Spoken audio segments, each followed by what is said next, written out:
Olá, eu sou Rafael Maffei e esse é o Direito e Sociedade. No começo deste mês de maio de 2022, as redes sociais de jornalistas e de professores ficaram agitadas para promover uma vaquinha em favor do jornalista Rubens Valente. O Rubens foi condenado a pagar uma indenização que, com juros e correção, já está na casa dos R$300 mil. Ele foi condenado pelo livro-reportagem Operação Banqueiro, que relata diversos aspectos da Operação Satyagraha, uma investigação da Polícia Federal contra o banqueiro Daniel Dantas. Quem moveu a ação não foi o Daniel Dantas, mas sim o ministro do Supremo Tribunal Federal, Gilmar Mendes. O Gilmar entendeu que o livro do Rubens Valente retratou de maneira maliciosa e mal intencionada a atuação dele em ações do STF que beneficiaram Daniel Dantas. Em primeira instância, na Justiça do Distrito Federal, o jornalista e a editora foram vencedores. O Gilmar Mendes perdeu a ação. Mas à medida em que o processo foi subindo instâncias em Brasília, o Gilmar Mendes foi acumulando vitórias. O Tribunal de Justiça do Distrito Federal e dos Territórios condenou Rubens Valente ao pagamento de R$100 mil por danos morais contra o ministro.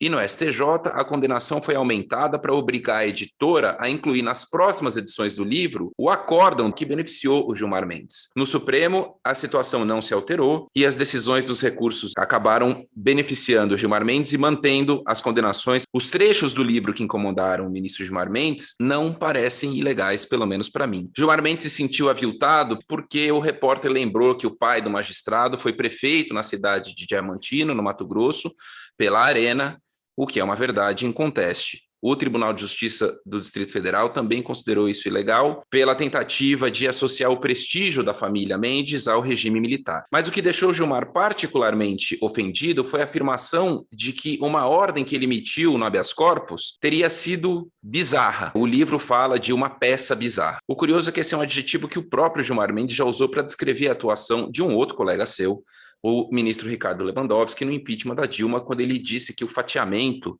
do impeachment foi, abre aspas, no mínimo bizarro.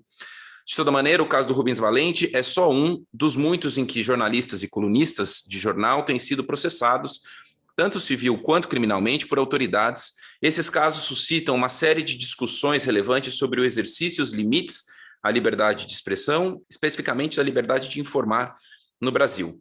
A jurisprudência, especialmente a jurisprudência do STF, não ajuda muito, existem contradições, às vezes o tribunal parece ser muito entusiasta da amplitude da liberdade de expressão, em outras situações, os seus próprios ministros atuam para impingir condenações a jornalistas e professores. Para conversar sobre esses assuntos, eu convidei a Thaís Gasparian. A Thaís é bacharel em Direito e bacharel em Letras pela USP. Ela é advogada especialista em assuntos que envolvem mídia impressa, mídia eletrônica, publicidade, manifestações artísticas, é fundadora do Instituto Torna Voz, uma associação da sociedade civil que apoia a defesa jurídica de pessoas processadas por abuso de liberdade de expressão. E para quem é da área, não é exagero nenhum dizer que a Thaís é possivelmente a advogada mais respeitada do Brasil na área de liberdade de imprensa e liberdade de expressão. Thaís, é um grande prazer conversar com você. Muito obrigado por ter aceitado o convite. Muito obrigada a você pelo convite. Estou animada para conversar com você. Thaís, vamos começar. Eu queria propor que a gente pegasse, pelo menos por início da conversa, esse caso do Rubens Valente, que ocupou a imprensa muito nos últimos dias, para começar nosso papo. E eu acho que o caso mostra um conflito que sempre foi suscitado entre liberdade jornalística, essa vertente específica da liberdade de expressão, e privacidade. Então, minha pergunta bastante direta é: até que ponto um jornalista pode relatar fatos sobre a família e sobre a vida de um indivíduo sem incorrer em violação a seus direitos de personalidade, sem violar a sua privacidade? Então, Rafael, já tem uma questão aí, primeira na sua pergunta, que é a questão do jornalista, né? Para a gente saber quem é jornalista hoje em dia. Eu acabo dizendo que são comunicadores, porque muitas vezes nós não são pessoas formadas em jornalismo e nem são pessoas que trabalham em veículos de imprensa estruturados como veículos de imprensa, né? Muitas vezes são pessoas que têm blogs. Então, já tem uma questão aí, mas eu acho que pouca diferença faz quando nós estamos tratando de matérias informativas. Eu dou muita aula, enfim, para empresas de comunicação, para tratar disso. Como é que as pessoas, até que ponto que você pode ir na vida privada das pessoas e o quanto que a vida da privada das pessoas deve ser protegida. E de quais pessoas que essa vida privada deve ser protegida? Pessoas públicas, pessoas que se expõem, e pessoas que são funcionários públicos, eles têm uma esfera de privacidade muito menor. Isso daí é uma regra, inclusive, reconhecida na jurisprudência, reconhecida em diversos julgados do Supremo Tribunal Federal. É um pouco assente isso. É claro que, em algumas vezes, os tribunais dão uma escorregada nisso, parecem que esquecem esse detalhe, mas as pessoas públicas, com essa esfera de privacidade menor, então, a gente precisa ver exatamente qual é o segmento que nós estamos tratando. Se é, por exemplo, com relação ao patrimônio dessas pessoas, qual é a parte da privacidade que a gente está tratando? Se a vida pessoal, no que diz respeito, por exemplo, a uma doença que a pessoa tenha, se é a vida pessoal na opção, na tendência sexual que ela tenha. Então, a gente precisa deixar um pouco claro qual é o aspecto que interessa. O que se refere a patrimônio, funcionários públicos, eles podem ter a sua vida bem aberta por jornalistas, porque são pessoas que normalmente construíram seu patrimônio do salário que eles recebem, do salário que nós pagamos e que eles recebem, são funcionários públicos.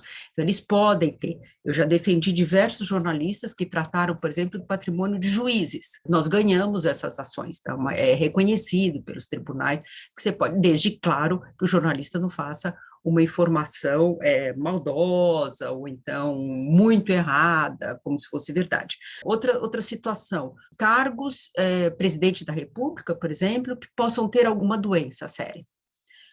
A doença, você não trata de pessoas comuns e não interessa muito se um deputado tem uma doença, mas um presidente da República que tenha uma doença, ou então um governador de estado, isso deve ser tratado pelo jornalismo, porque interessa saber aos cidadãos se ele tem algum problema de saúde. E mais ainda, se esse problema de saúde é um problema que interfere no seu discernimento. Se ele, por exemplo, usa drogas, faz uso de drogas. Importa saber se ele faz, porque o uso de drogas pode influenciar no discernimento da pessoa. Interessa saber se o presidente da República tem um câncer terminal. Interessa saber as pessoas, artistas que vivem da própria exposição, jogador de futebol, artista que vive da própria exposição. Eles sempre se apresentam, influencers, né, toda essa gama de pessoas que vivem da própria exposição. Quando vivem dessa exposição, as pessoas estão sujeitas a serem expostas. Então, não pode viver dessa exposição e depois querer que a sua separação não seja tratada pelos veículos de comunicação. Serão tratadas. Então, há uma série de diferenças que dependem da aplicação concreta, né, do caso. O jornalista sempre tem que atentar para isso. Thaís, deixa eu te fazer uma pergunta. Pelo que você está dizendo aí, essa avaliação vai ser sempre muito contextual e exige um escrutínio quanto ao que a gente poderia chamar de um interesse público daquela específica investida. Como você conhece muito bem esse mundo dos comunicadores e da imprensa profissional, como é que é feito dentro dessas empresas de comunicação, das empresas de jornalismo, esse escrutínio quanto ao interesse público da notícia? Existe? Quando alguém chega com uma informação e fala, olha, acho que deveríamos publicar isso aqui. Como é que se avalia, por exemplo, as relações dos filhos, das filhas, da esposa, do marido, do afilhado? E eu, enfim, eventualmente vou ter que reportar algo sobre a filha do ministro, o filho do ministro. Como é que eu sei dizer se no caso da filha, no caso do filho, eu não estou indo além do que seria um interesse público justificado na informação? Esse debate é feito, também é um debate que depende muito do contexto, da situação, então é necessário ver pontualmente o que está sendo discutido, e é necessário, Rafael, uma boa apuração dos jornalistas, né? Os jornalistas, eles precisam fazer uma boa apuração. Então, eu entendo que caiba a direção do veículo ou ao próprio conhecimento, ao próprio discernimento do comunicador ou do jornalista, de saber tratar os documentos ou ver a apuração que ele fez. Então, ele precisa ter atenção para isso. Então, pode ser que interesse o patrimônio da filha, de um juiz, de um magistrado, caso o jornalista tenha obtido os documentos de forma lícita, né? Não é dado ao jornalista ser hackeador, né? Mas se o jornalista recebe uma informação ou se mandam, porque isso acontece, né? Pessoas mandam para jornalistas muitas vezes. Então, cabe ao jornalista fazer uma apuração daqueles documentos, verificar se isso é verdadeiro ou não, e daí, eventualmente, tratar a questão. Agora, é claro, o funcionário público, ele sim é a pessoa que está sob os holofotes, né? Ele é obrigado, numa sociedade democrática, num governo democrático, ele é obrigado a prestar satisfação para a sociedade. E os juízes, não só os juízes, governadores, políticos, eles precisam apresentar suas declarações de imposto de renda. Esses documentos são documentos que acabam virando documentos públicos. Por que eles precisam apresentar suas declarações de imposto de renda? Justamente por causa disso, para saber qual é a evolução, né? Você, não pode ter caso, é de interesse público saber se uma pessoa ela ofere ganhos, um funcionário público ofere ganhos de forma ilícita. Isso é do interesse público, é necessário que seja dito. Agora, não pode também ficar se acusando sem ter indiscriminadamente, obviamente, né? Claro. Thaís, deixa eu te perguntar uma outra coisa, ainda nessa questão entre privacidade e liberdade de informar. Nos últimos anos, a gente teve no Brasil algumas alterações legislativas que consagraram de maneira explícita um direito à proteção de dados pessoais. E a gente viu, em alguns casos recentes, não só jornalistas e portais de notícia serem condenados porque reportaram coisas que supostamente violariam esse direito à proteção de dados pessoais. O portal Metrópolis teve uma condenação porque reportou ganhos de funcionários públicos. Não eram juízes, no caso dessa condenação do Metrópolis, mas, de qualquer maneira, o judiciário considerou que houve violação à Lei Geral de Proteção de Dados porque a notícia havia publicado o valor da remuneração de funcionários públicos. A gente viu tantos e tantos casos em que o governo federal negou informações pedidas por jornalistas por meio da Lei de Acesso à Informação, alegando que aquelas informações envolviam dados pessoais das pessoas que seriam objeto da reportagem. Como é que o jornalismo, a atividade de informar, pode conviver com esse direito à proteção de dados pessoais? A Lei Geral de Proteção de Dados, ela exclui. A primeira informação, talvez, que seja importante a gente comentar aqui, é que a Lei Geral de Proteção de Dados, ela exclui os fins jornalísticos, né? Então, textualmente, há um dispositivo que fala, essa lei não se aplica ao tratamento de dados pessoais realizado para fins exclusivamente jornalísticos e artísticos. Olha só a inclusão do artístico aí, que talvez seja mais complexo ainda a gente analisar essa questão, quando que os dados pessoais são usados para fins artísticos. Mas eu entendo que seja uma peça de teatro, pode ser quadros, né? Pode ser fotografias, mas fins jornalísticos, a gente tem esse problema que eu comentei também. Outra vez, o que é um fim jornalístico? Eu entendo que fim jornalístico é toda aquela comunicação que é informativa de um site, ou de um veículo, ou de um blog, que tem constância em trazer informações de interesse público. Mas não há uma definição nem na doutrina, nem na jurisprudência, sobre o que seja fins jornalísticos. A Lei Geral de Proteção de Dados, como eu falei, então ela exclui os fins jornalísticos. O governo Bolsonaro, todo tempo, tem negado informações. Agora eles arranjaram essa desculpa e virou quase que uma resposta padrão. Respondem, não interessa o que seja, respondem que não pode informar porque está na Lei Geral de Proteção de Dados. É verdade que outros governos também não quiseram responder e dar acesso a diversas informações. Eu trabalho com isso, eu trabalho com veículos de imprensa, a gente impetra mandado de segurança mesmo depois da Lei de Proteção de Dados. É normal você, por exemplo, os órgãos públicos não querem dar dados sobre homicídios, sobre violência policial, sobre boletins de ocorrência, sobre salário de funcionários. Né? Uma vez a Folha de São Paulo, eu advoguei no processo para a Folha de São Paulo, que queria obter, por exemplo, dados, salários dos professores da USP.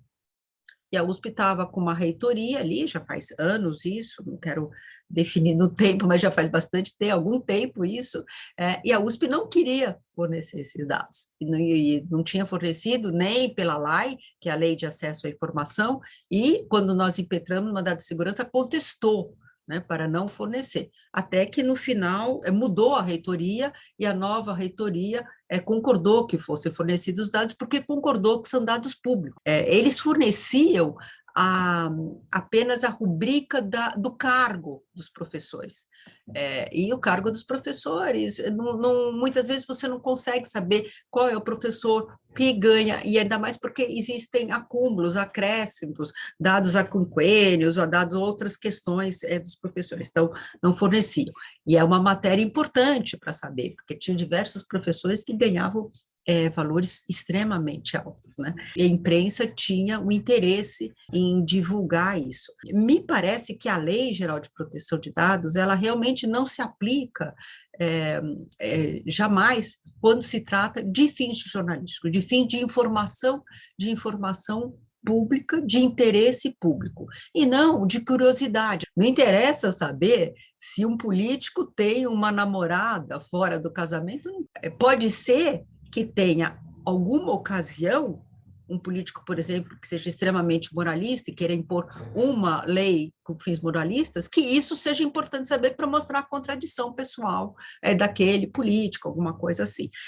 E também, o que a gente precisa verificar é que não cabe nem a você, nem a mim, e nem aos tribunais, e sobretudo aos tribunais, decidir qual é a linha editorial daquele veículo.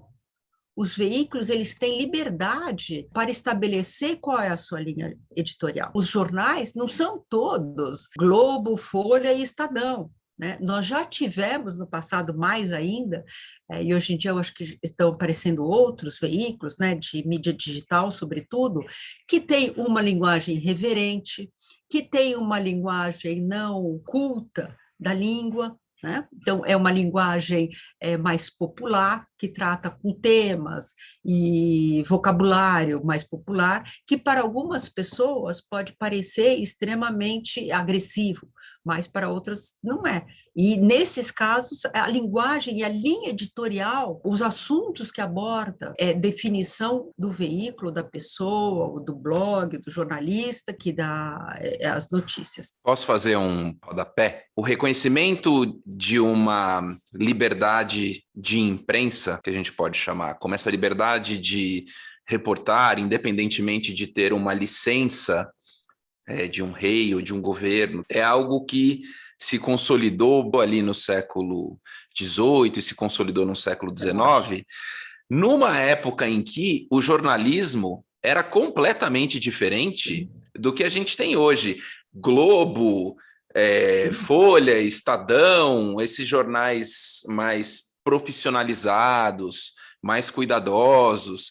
Isso é um fenômeno relativamente recente. Quando essa liberdade foi afirmada, a realidade do jornalismo era muito mais próxima com isso que você descreveu, desses veículos que a gente tinha aqui, né, até a década de 70, 80, e que agora talvez migraram para o ambiente digital, desse universo de publicações debochadas, que a gente poderia chamar de grosseiras, chulas, cheias de ataques contra políticos, insinuações, e é uma coisa que, olhando com os nossos olhos de hoje, a gente olha e fala, puxa, isso aqui é até meio baixo, né? Foi nesse universo que esse direito foi afirmado. É exatamente isso que você falou. Mesmo essa exigência, por exemplo, de apartidarismo dos veículos de comunicação, isso não é uma exigência imposta de fora. Não é uma exigência de lei, não há essa exigência.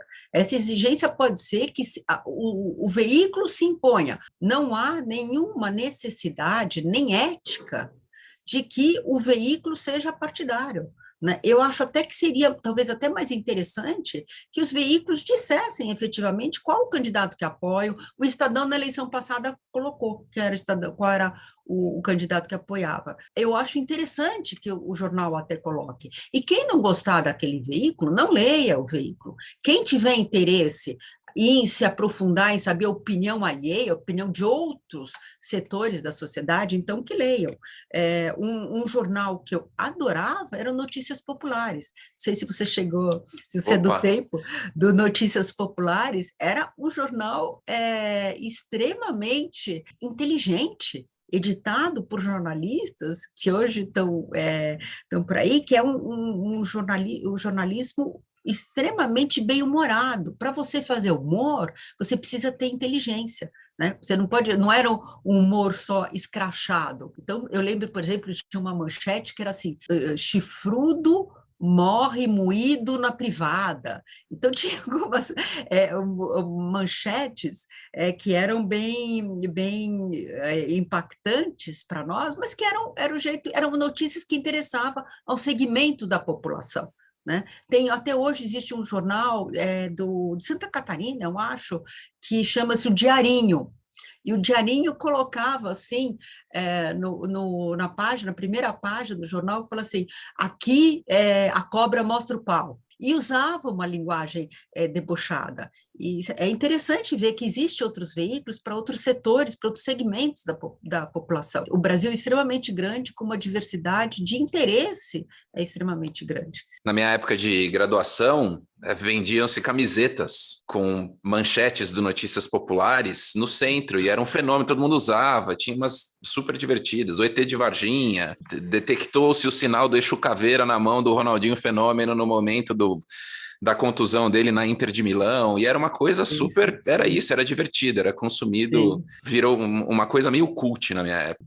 Eu gostava muito. O Notícias Populares sofreu diversos processos. Teve um caso famoso do Roberto Carlos, que interrompeu, e esse é um caso que nós não conseguimos, eu era advogada do Notícias Populares, nós não conseguimos reformar a decisão judicial de interromper uma publicação que falava da vida do Roberto Carlos. Um caso de censura, né, judicial, que ficou, alguns casos ficaram, muitos outros a gente consegue reformar e foram reformados, né, nas instâncias superiores, mas esse caso não. Mas teve um caso muito interessante que o Ministério Público entrou com uma ação contra o Notícias Populares, porque o Notícias Populares apresentava mulheres ou palavras que eles achavam que eram palavras chulas, mulheres peladas ou com pouca roupa, e que isso daí não deveria ser exposto nas bancas de revistas, bancas de jornal. Imagina que a gente tinha banca de jornal ainda. E houve uma decisão que o Notícias Populares passou a ser obrigado a vir em sacos plásticos, com embalagem ensacada e com embalagem opaca, para que se não visse nem a primeira página do jornal, que foi um dos fatores, aliás, que levou ao fechamento do Notícias Populares, porque ele vivia da exposição em banca, e daí não podia mais ser exposto em banca, enfim. E para ver só o ânimo do Notícias Populares, e quando foi essa decisão, foi mais ou menos, não sei, em dezembro, janeiro, fevereiro, alguma coisa assim, e quando chegou no Carnaval, o Notícias Populares deu uma manchete, fez um anúncio que era assim: e agora o Notícias Populares só de camisinha, use camisinha no Carnaval. E eu achei extremamente bem-humorado, como, inclusive, é uma propaganda do próprio jornal, né? E como uma campanha para o carnaval, era uma época que a gente tinha muito problema de AIDS, tá? Era muito mais recorrente. Tá? Essa questão de nudez em tabloide, o tabloide mais vendido do mundo, acho que ainda é o The Sun. E eles têm, assim, é tradicionalíssimo uma página que tem uma mulher de topless, alguma coisa do gênero. E a Inglaterra é um país que é muito castiço com questões de liberdade de expressão, né? Muito mais do que os Estados Unidos. E ainda assim, o Ministério Público lá não se importou com ensacar o The Sun. Thaís, deixa eu te fazer uma outra pergunta. Na ação do Rubens Valente, eu fiquei com a impressão, ao ler as decisões, de que o que pegou para o judiciário foi o fato de que a leitura do livro-reportagem possibilitava que as pessoas fizessem conjecturas sobre a lisura, sobre a imparcialidade do ministro Gilmar Mendes, e que isso seria ilícito. Então, se a maneira de reportar fatos permite ao leitor que faça conjecturas que possam ser negativas a um magistrado, isso configuraria violação aos direitos de personalidade desse magistrado. Como é que a gente estabelece juridicamente a diferença entre os deveres de um comunicador público no momento em que ele reporta fatos, no momento em que ele faz conjecturas e especula, porque às vezes eu, como jornalista, posso especular. Eu, vou dizer aqui, Rafael, não acho que haja ilicitude em alguém se perguntar se a cautela excessiva com que o Procurador-Geral da República, Augusto Aras, age em relação ao governo, sugere que ele pode estar movido por um ânimo impróprio. Eu acho que essa é uma conjectura que as pessoas têm o direito de fazer. Eu acho que essa é uma hipótese que eu tenho o direito de colocar para debate, inclusive para que as pessoas, ele próprio, se quiser, me diga não, veja aqui quanta coisa eu fiz, né? E, enfim, o ato de pura e simplesmente opinar, como, por exemplo, no caso do Conrado Rubner Mendes, que está lá sofrendo investidas tanto do Augusto Aras quanto do Cássio Nunes Marques, porque emitiu opiniões críticas, duras, com linguagem dura e ácida sobre a atuação que ambos têm como agentes públicos. Como é que a gente estabelece quais são os deveres e os limites nos atos de reportar fatos, fazer conjecturas ou, né, colocar hipóteses sobre a atuação de agentes públicos para debate, ou simplesmente omitir uma opinião de dizer, olha, eu acho que esse sujeito é péssimo, eu acho que esse sujeito é inepto, eu acho que ele é incapaz para o cargo que ele ocupa. Como é que qual que é a diferença e qual é a relevância jurídica dessa diferença? Primeiro, o que eu acho que é importante, sobre o caso, você começou a pergunta com o caso do Rubens Valente, é muito difícil eu tratar de um assunto que eu não trabalhei, eu não conheço os autos, etc. Eu sou advogada, então me prendo muito ao que estava nos autos, etc. O pouco que eu sei do assunto é que ele foi condenado, e o que me apareceu ali exagerado foi a questão do valor da indenização. Mas com relação ao livro, você vê que nós tivemos no Supremo Tribunal Federal uma decisão que foi importantíssima, questão sobre as biografias. Né? Agora eu não estou me lembrando qual era o número da ADI, mas eu acho que é importante tratar dessa ação direta de inconstitucionalidade que foi promovida pela ANER contra alguns dispositivos do Código Civil que seriam, de acordo com a ANER, de acordo com o julgamento final, inconstitucionais com relação às liberdades, a liberdade de imprensa, a liberdade de expressão, a liberdade de acesso à informação. Foi um julgamento extremamente importante e decidiu-se que não se pode proibir, que são livres os relatos biográficos, e não é necessário pedir autorização, nem para o biografado e nem para a família do biografado. Não se trata, obviamente, o livro do Rubens Valente não é uma biografia do Gilmar Mendes, mas ainda que fosse tratado um capítulo contando da vida particular ou pessoal do Gilmar Mendes, me parece que até por essa decisão, é um precedente do Supremo Tribunal Federal, não poderia ser condenado, proibido ali, e na verdade, inviabilizado, né, o livro do Rubens Valente ali pelas considerações que fizeram que quando for publicar de novo, tem que colocar sentença que tem 200 páginas, não sei o quê, enfim, é inviabilizado aquele livro. Então, por um lado, eu acho que já existe precedentes do próprio Tribunal do Supremo nesse sentido, de que biografia ela pode ser publicada.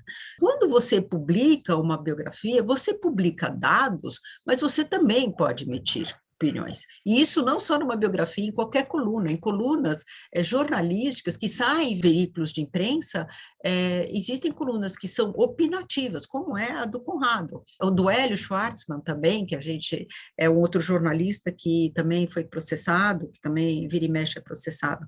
Quando você emite uma opinião, ela nunca pode ser objeto, ela não deveria ser objeto de processo, né? Porque é uma opinião, o que a pessoa pensa a respeito de outra ou de determinados fatos, né? O que pode ser objeto de, eventualmente, de processo de correção, quando fatos narrados não são verdadeiros, né? E por verdade, por fato verdadeiro, eu não estou falando interpretação de fatos, mas fatos efetivamente que eles não sejam verdadeiros na sua essência. Não se pode dizer, Laceu, que a terra é plana, né? Não se pode trazer isso como uma informação para o público, porque isso você leva ao público a uma crença de algo que não é, que sabe-se que não é verdadeiro, né? Apesar de poder parecer ridículo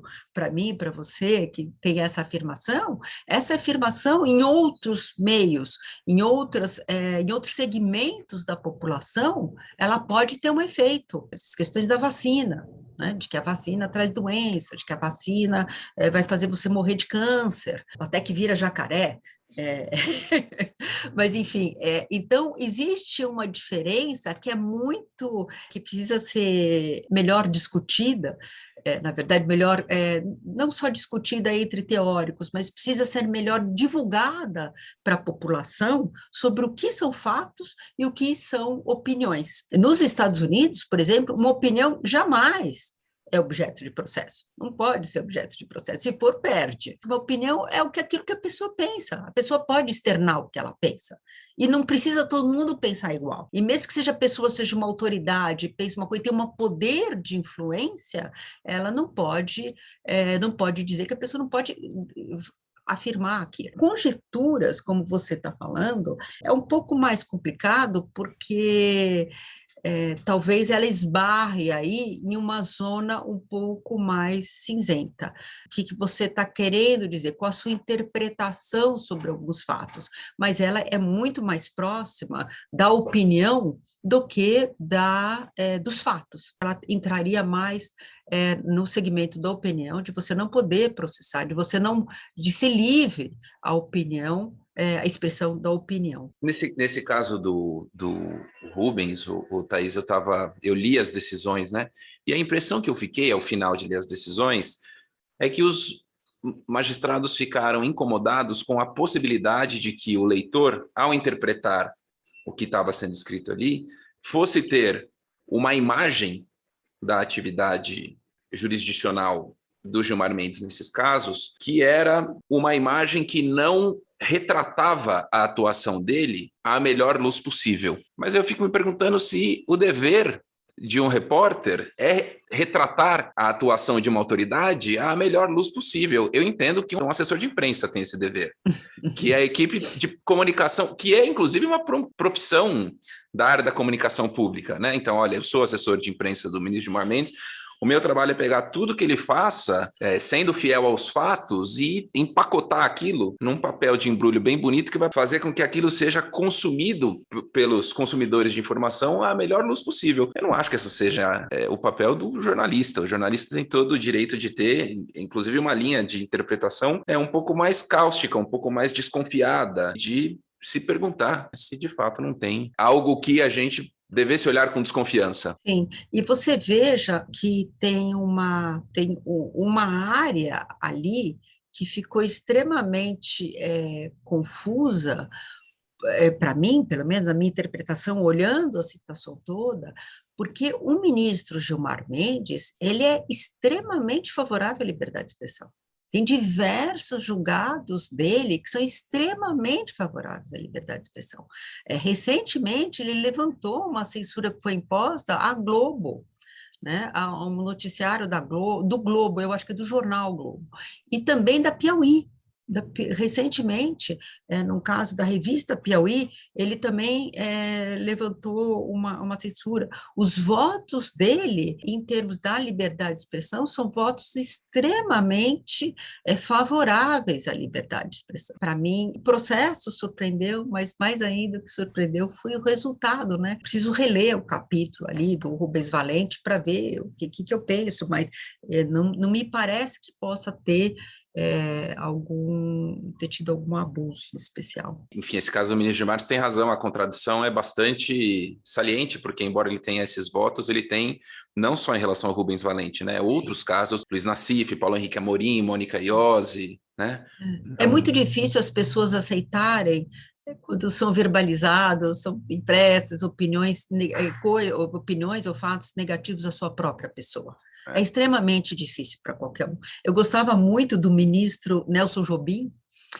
O Nelson Jobim, ele, na entrada do gabinete dele, quando ele é ministro do Supremo Tribunal Federal, na entrada do gabinete dele, tinha por todas as paredes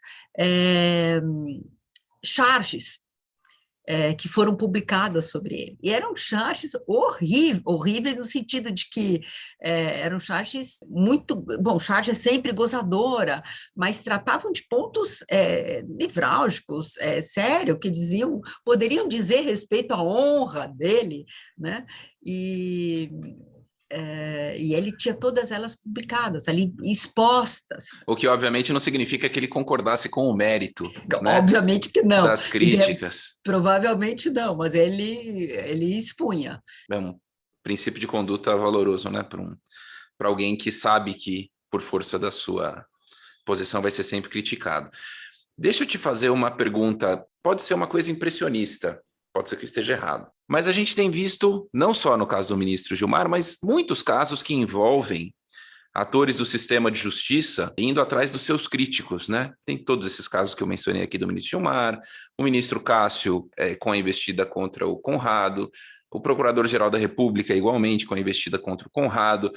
Teve um caso não faz muito tempo, se eu não me engano foi no Paraná, em que um grupo de magistrados ajuizou ações pulverizadas no estado inteiro, nos juizados especiais, obrigando um grupo de, acho que meia dúzia de jornalistas a terem que passar meses peregrinando de comarca em comarca. Enfim, havia suspeita, inclusive, de uma atuação coordenada, intencional, justamente para constrangê-los, obrigá-los a essa via crucis que não terminava nunca e, enfim, na prática essas pessoas ficaram meses sem poder trabalhar, respondendo ao processo, porque divulgaram o salário de juiz. Primeiro, você acha que tem fundamento essa percepção de que esses atores do sistema de justiça são especialmente briosos quando são objeto de críticas ou não, ou, né, deputado, vereador, tudo igual, não tem nenhuma diferença significativa entre a maneira como reagem? E aí a outra pergunta seria, o argumento muitas vezes que a gente vê, mas quando isso é dito sobre mim, isso afeta não só a mim, mas afeta a credibilidade do Poder Judiciário. Como é que a gente faz? É papel do jornalista salvar a credibilidade do Poder Judiciário? Eu sempre achei que esse era o papel do juiz, mas enfim, talvez eu esteja enganado. E que a credibilidade fica especialmente ameaçada quando você fica perseguindo o jornalista. Mas, enfim, talvez eu esteja de má vontade com eles. Eu gosto muito, tem uma que eu acho que se aplica aí pelo que você está falando, em algum momento, de uma letra de uma música, eu acho que é do Chico Buarque, que fala que ela se fantasiava de princesa e se acostumou com a fantasia. Eu não sei bem com certeza, porque foi que um belo dia quem brincava de princesa acostumou na fantasia. Hoje o samba saiu lá. eu acho muito interessante, porque muitas vezes me parece que o magistrado, né, os atores da justiça, como você está falando, eles se acostumam com aquele papel deles, né? E acham que e levam isso para outros segmentos da vida e da vida particular deles, como se eles fossem intocáveis, né? Eu acho estranho, porque você chama a pessoa de excelência todo o tempo, e de repente a pessoa acha que ela é uma excelência, efetivamente. Então, eu acho que muitas vezes eles se acostumam com aquela fantasia deles. Mas eu acho que o problema geral que você toca, ele diz respeito a uma falta, eu tenho chamado muita atenção sobre isso, uma falta de discussão na sociedade civil do que é liberdade de expressão. O Brasil não tem essa discussão. A Constituição Federal, 88, agora, muito recente, né, que estabeleceu a liberdade ampla de imprensa, de acesso à informação, como direitos fundamentais. A palavra censura, ela aparece 2 vezes na Constituição Federal para que seja vedada. E parece que o Brasil, mesmo depois da democratização, então, que a sociedade civil não se acostumou com isso. A sociedade civil não entende isso. E no momento em que a imprensa é extremamente criticada, que os veículos começam a ir mal, a sofrer abalos, questões financeiras, e que o presidente da República critica a liberdade de expressão, critica a imprensa de modo geral, me parece que, num momento como esse, isso tudo fica acirrado, fica mais violento. Então, os ataques à liberdade de expressão são maiores. Cada vez que se fala em liberdade de expressão, eu agradeço que você não fez isso aqui nessa conversa até agora, tomara que você não faça, toda vez que as pessoas falam de liberdade de expressão, as pessoas dizem quais são os limites da liberdade de expressão, né? E querem sempre tratar dos limites da liberdade de expressão. Uma ânsia por tratar dos limites, quando é óbvio que todos os direitos têm limites. Você querer tratar do conceito de liberdade de expressão ou da própria liberdade de expressão, começando pelos seus limites, não faz nenhum sentido, e você tergiversar sobre o assunto, é você fugir da questão. Então, essa falta de discussão que eu estou tratando aqui, de liberdade de expressão, diversos governos, né? A gente fala muitas vezes da segurança, da Lei de Segurança Nacional, porque o governo Bolsonaro recorreu muitas vezes à Lei de Segurança Nacional, e de fato recorreu, quadriplicou em relação, eu não estou com os números aqui na minha frente agora, mas quadriplicou em relação a outros governos, mas todos os outros governos passados, né? Fernando Henrique recorreu à lei de... Lula recorreu à lei de segurança, governos, né? Lula, não estou falando Lula, pessoa física, nada, estou falando nem o Fernando Henrique, estou falando o governo Dilma, Temer. Então, depois da democracia, depois da redemocratização, diversos governos recorreram à lei de segurança nacional. Tem um episódio, um livro do Carlos Eduardo Luiz Silva, que é muito interessante. Ele trata de um episódio que Ulisses Guimarães, uma figura extremamente importante na redemocratização do Brasil, ele próprio mandou recolher folhetos que falavam mal do Congresso. Então, eram panfletos que tinham sido distribuídos, uma pessoa que tratava disso, que tinha isso como princípio, também mandou recolher panfletos, então também mandou que fosse feita a censura. E, por exemplo, a censura no Brasil, ela foi inaugurada antes que se tivesse imprensa no Brasil, né? O primeiro veículo de imprensa do Brasil, que era o veículo da imprensa régia, quando a família real veio para cá, você que gosta de história, talvez você saiba disso, mas é interessante a gente olhar para isso. Então, quando veio a família real, veio para o Brasil, em 1808, trouxe diversas máquinas, né, de imprensa, e antes mesmo de que se instalasse a primeira imprensa do Brasil, que era uma imprensa para divulgar atos oficiais, que era exatamente mais ou menos o diário oficial, antes disso saiu uma resolução da imprensa régia instalando a censura. Então, a censura se instalou no Brasil antes do que a imprensa. Não é à toa que aqui a gente não compreende o que seja liberdade de expressão, que a gente tenha tantos julgamentos de tribunais, a gente estava dando aí, esse daí do caso do Rubens Valente, mas tem tantos casos que você vê contradição nos próprios tribunais, a contradição, Rafael, nos próprios votos dos ministros ou dos juízes. Não se tem uma cultura de liberdade de expressão no Brasil. Chamar a atenção para uma coisa nesse sentido que você diz, quando você pega os julgados do Supremo, às vezes eles citam, né, decisões de outras jurisdições, e o New York Times versus Sullivan, que é um caso super célebre de 64 da Suprema Corte dos Estados Unidos, é muito citado. Se você vai na pesquisa de jurisprudência do Supremo, tem muito julgado citando New York Times versus Sullivan. E talvez a maior contribuição do New York Times versus Sullivan tenha sido justamente de afirmar que as ações indenizatórias, né, os libel suits, eram incompatíveis com a primeira emenda. E você tem ministros do tribunal que invoca a todo instante New York Times versus Sullivan, tentando levar jornalista à falência, com essas indenizações caríssimas por coisas que, no contexto do precedente invocado pelo próprio tribunal, seriam absolutamente descabidas, né? Acho que isso mostra o quanto tem esse uso, às vezes, um pouco descompromissado com a integridade da própria fonte citada e com a substância e com a qualidade do direito que você diz defender. É uma coisa quase panfletária, quase diletante, eu diria. Falta rigor, né? Falta muito, rigor. nossa. É muito confuso, é muito inseguro para o veículo saber o que pode publicar, o que não pode publicar, quanto que vai ser, qual é o risco que está correndo, né? Porque se é tão, como você falou, diletante, muitas vezes, traz muita insegurança, né? Não se sabe qual que é o risco que você tem. O caso Sullivan, ele tratou era um anúncio, né? Que criticava a polícia de uma cidade no Alabama, eu acho que no Alabama. No Alabama. E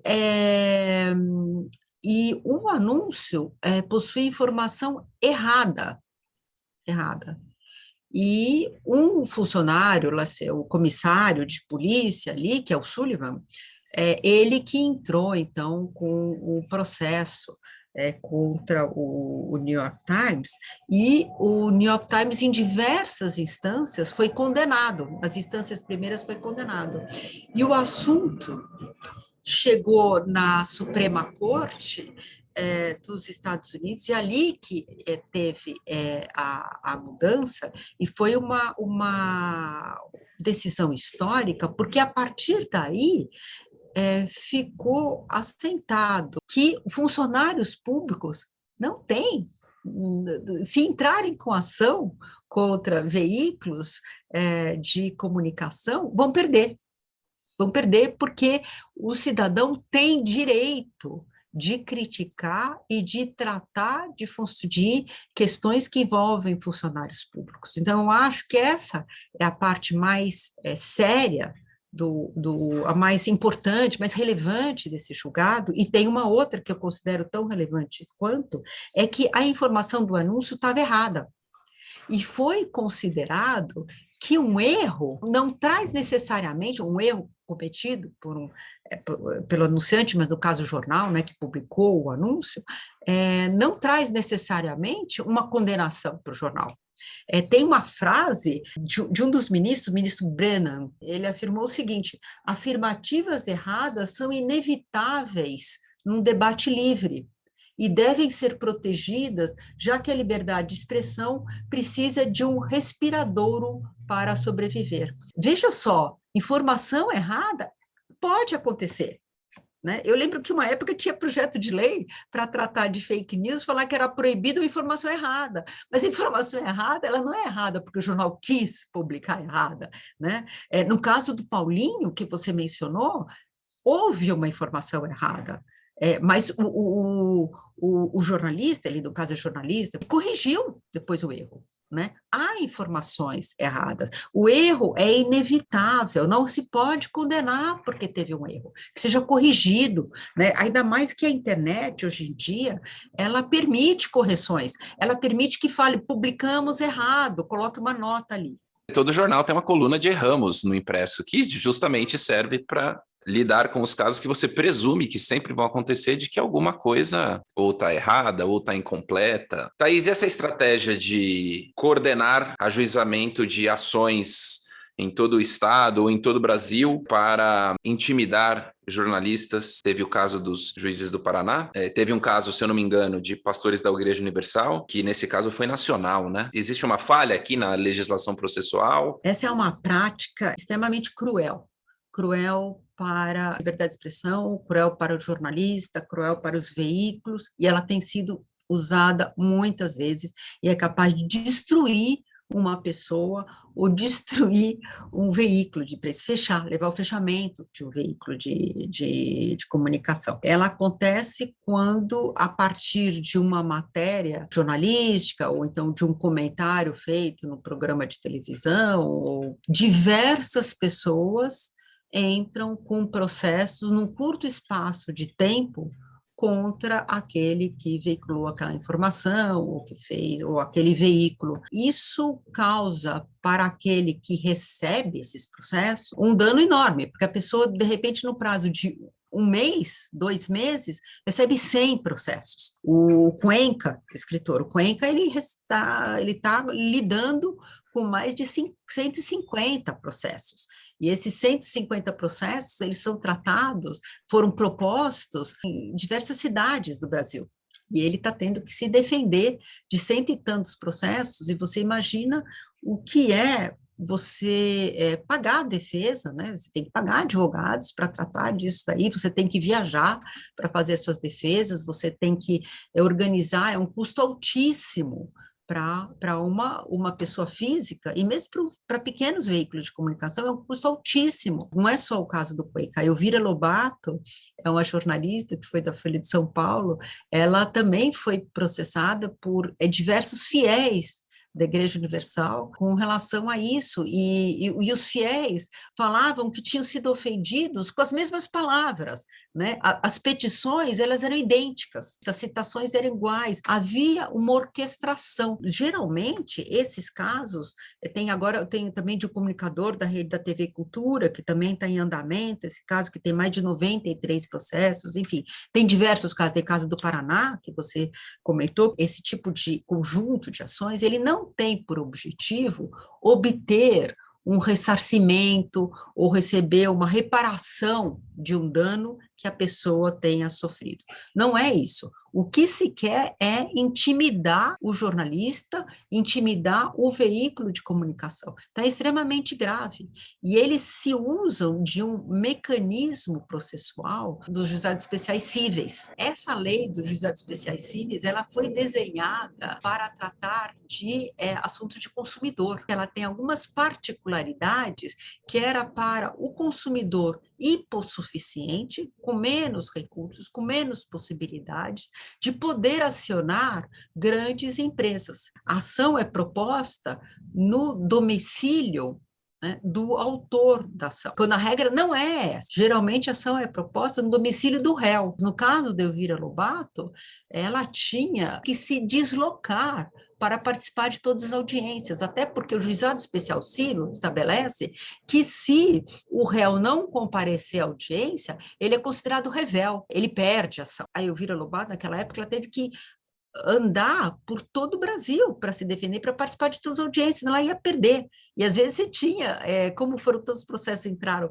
no mesmo momento, num prazo de um mês, as audiências tinham diversas audiências por semana, muitas audiências por semana. Então, há diversos veículos de comunicação que estão sofrendo isso nesse momento, é extremamente grave.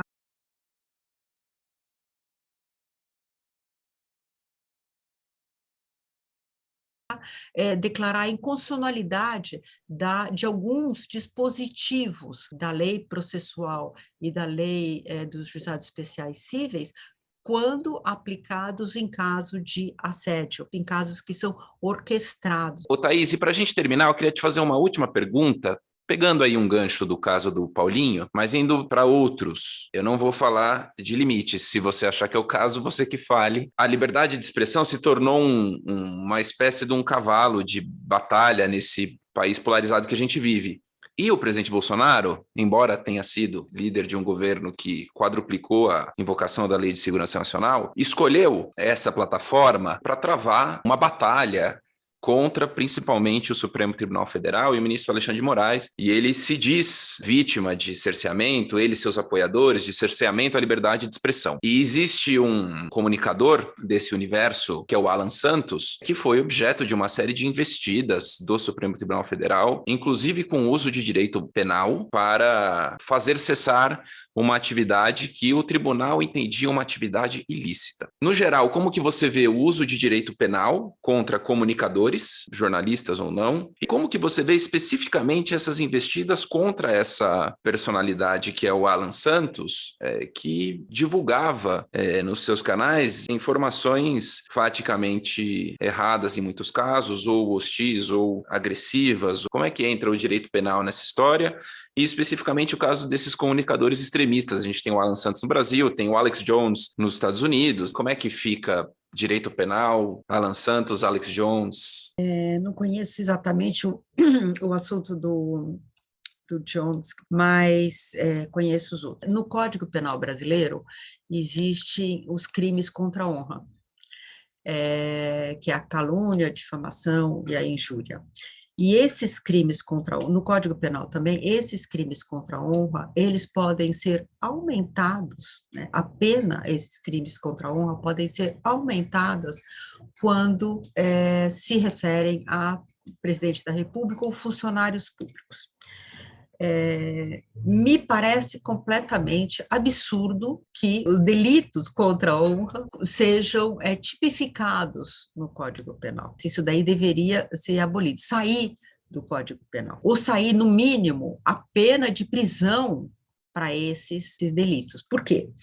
Porque, primeiro, são assuntos entre particulares, né? As questões contra a honra, né? E no caso do Paulinho, ele foi condenado por ter cometido, por difamação, e vai ser recolhido, vai ser levado à prisão. É extremamente grave que um jornalista, que um comunicador seja preso, hoje em dia, foi considerado, eu não vou entrar no mérito, um ataque à honra de uma pessoa, que, aliás, é um ex-magistrado. Você vê que a questão da honra é uma questão particular, tanto que você presta queixa, e é uma ação penal privada, né? Você pode, que não acontece em outros casos do direito penal, você pode desistir daquela ação. Não é motivo, não é razão de que seja mantido como um crime apenado com prisão. Não tem muito sentido que seja levado à prisão uma pessoa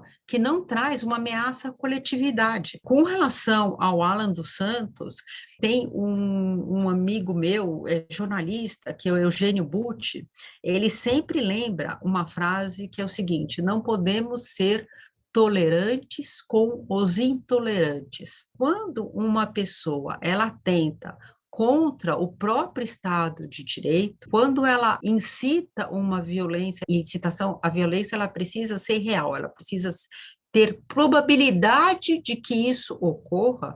Então, aí a gente tem um caso bem grave. No Estado autoritário, você não tem liberdade de expressão. Você não pode dizer que você vai fazer uso da sua liberdade de expressão para acabar com a liberdade de expressão. O sequestro da expressão, liberdade de expressão, por setores que não defendem a liberdade de expressão, essa é uma tática que precisa ser denunciada, e isso não deve ser aceito. Thaís, muito obrigado por ter aceitado conversar. É um prazer te ouvir. Muito obrigada para você, Rafael, também gostei bastante de a gente ter tido essa conversa. Baby, you just as welcome to my loving as the flowers is in May.